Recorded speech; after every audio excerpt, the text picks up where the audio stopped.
I couldn't imagine what would happen to a child when a mother is taken out of that family for whatever reason. And some of it, the stories were horrifying. You know, children would be coming home from school, their mother would not be there, or they would be in the apartment when the police would come and the mother would be extracted from the apartment. And that really tugged at my heart, that I said, let me do something that would, you know, help that cause. But then to engage the women in their stories, I would be like, my goodness, that could be, you could be my niece. I began to see that the mothers had the same hopes and dreams of any mother, that they wanted the best for their children. They knew that their choice had really ruined their children's lives temporarily, and they wanted to make it right, that they couldn't do that without support. I had my twin daughters who are now 9 years old, and things didn't work out with their father, so I had moved in with my parents, and I was just kind of trying to use any means possible to make as much money as possible to do this on my own. So I ended up selling drugs, and I ended up making counterfeit money. So I ended up getting incarcerated when I was 19 weeks pregnant with the son that I have now. Who am I?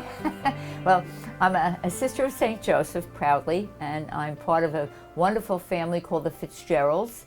So my life is divided between those two wonderful communities. You know, life doesn't happen in this office, it happens out there. So I have to really be a part of that community in whatever way I can be every day.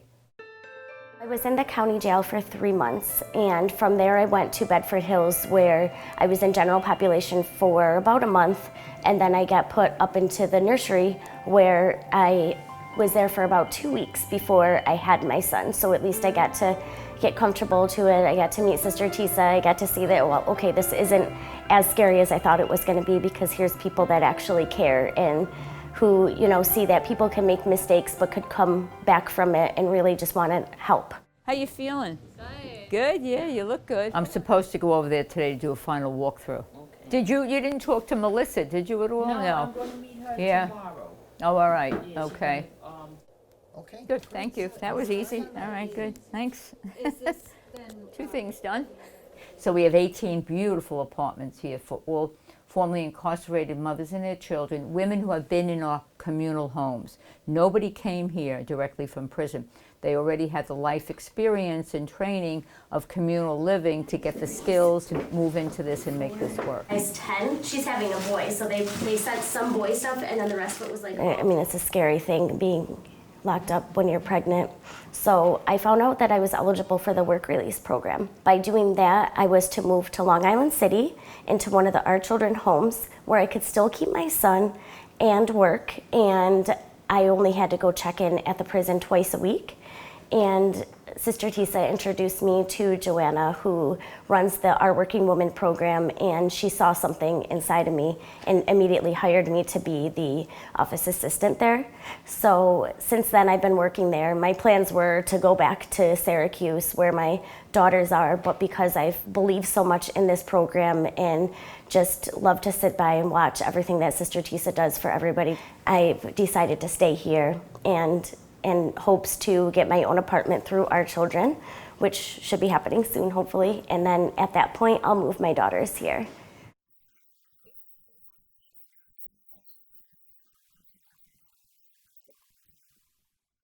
We built this building, and 6 years ago, through the help of many community-based organizations at the city and state level, but also the local community was very supportive of it. And that's a hard thing when you say to the community board, we're going to build 18 permanent apartments for formerly incarcerated women.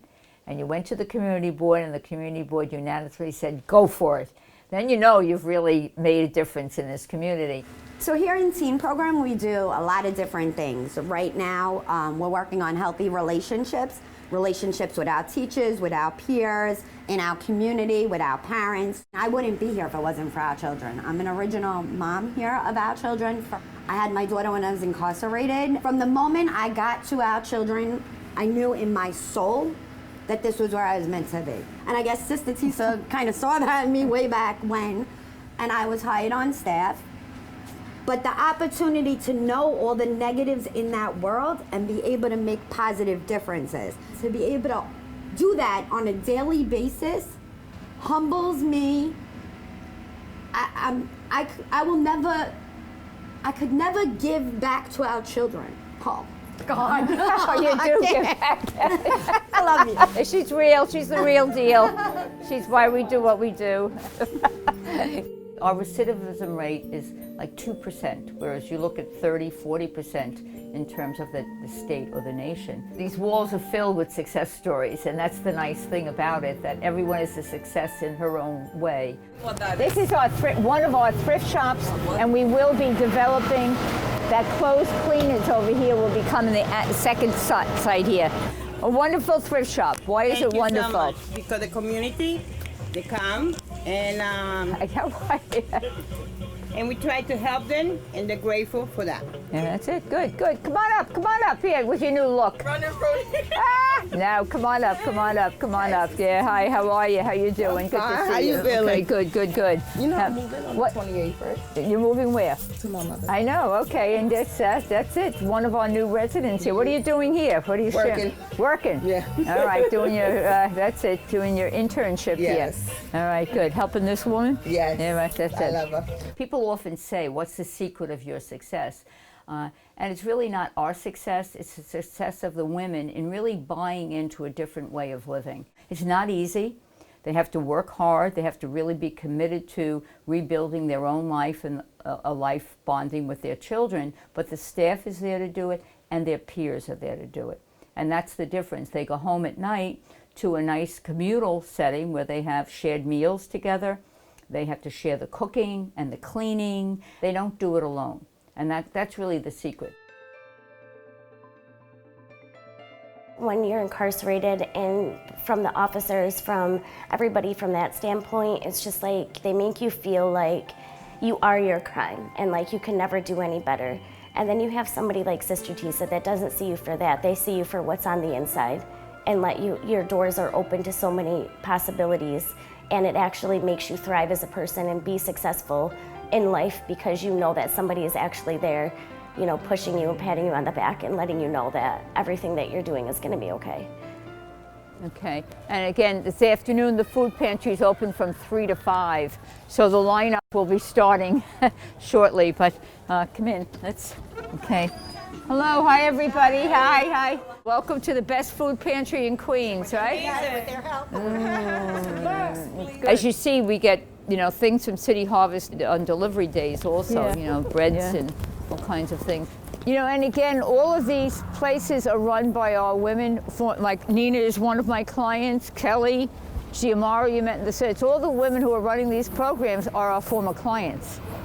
Yeah, so they have the because they have the heart then to really do it, and it's more than a job for them. And then again, they serve as a real role model for women coming out. If you can do this, you were where I was once, and you know, with hard work and support, your life can be changed. All right, there are a lot of women who are not here now. They're out in different areas of internships. We try to encourage businesses in the neighborhood to give our women the opportunity to have an internship with them. So that's really, they learn the workaday world, and then they come back here to kind of debrief and get their marching orders for the next day. So that's what happens here. Our main focus is we want to take women that are affected by the criminal justice system and give them whatever lessons, workshops, training, certifications, schooling that they need to have a successful career. And it's not about just getting a job, but it's also about how to keep it as well, and communication and team building, and you know, just coming out of your shell and being able to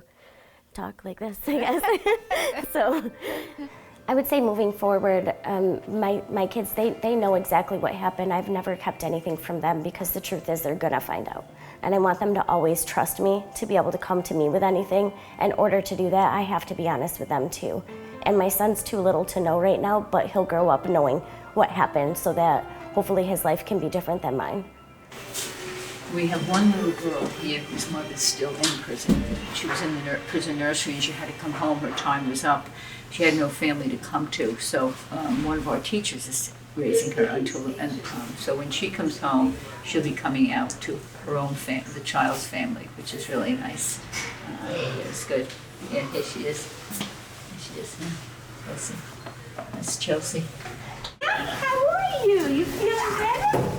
Are you feeling better? Yes, Yes, you are. You eating carrots? Oh, wow.